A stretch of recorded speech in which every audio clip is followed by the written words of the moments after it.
Dagan eh siya. No? Basin. Pero kung birahon ang pisi dili siyang dagan.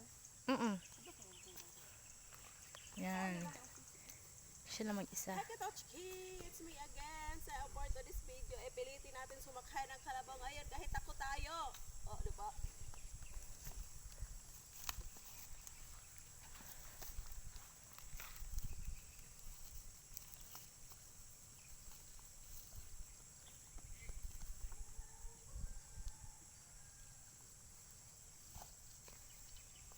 Ayan mga Katochki.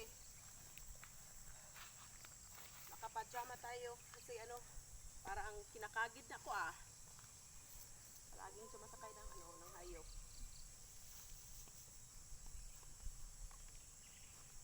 Lubog. Ay, luhod. Luhod. Luhod. Luhod. Luhod. Yan, ganyanin mo. Para lumhod. Luhod. Sige pa. Luhod.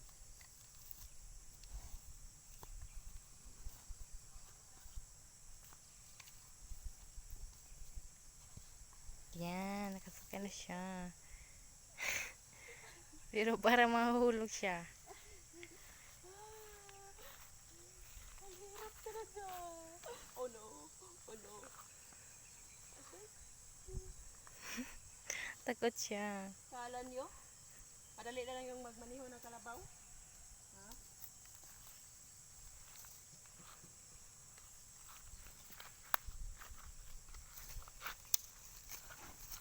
Oh.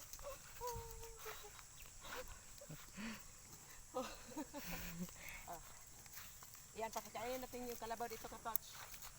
Gahira ba kayo? Oh. Ayan. Magpapakain tayo na kalabaw. Kahit mahirapan tayo. Ayan, babay. Dito na dito.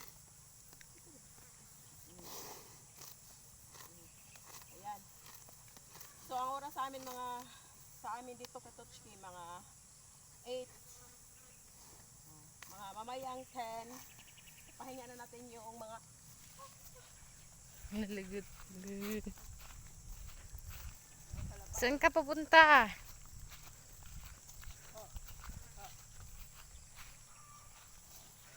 ang hirap.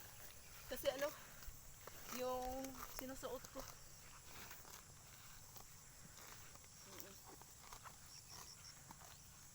So ganito kami dito sa Bukid Magkatochki.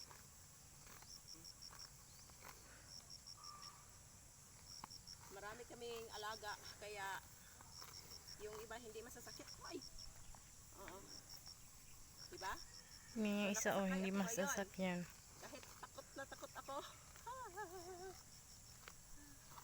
Aray, kita ka yung mamunal. So papakainin natin ngayon yung kalabaw. Diba? Hindi naman mahirap magmaniho ng kalabaw kung kayo ay marunong lang. Pero kapag magmaniho kayo ng kalabaw na katulad ko, hindi marunong, takot kayo.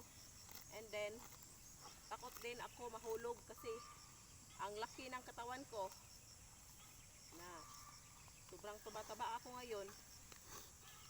Aray, bakit? Ayan. So, sa Bukid Magkatochki, ay! Pinapakain namin yung kalabaw. Dili naman di siya maglihok parang di. Og di siguro samok-samok ko no?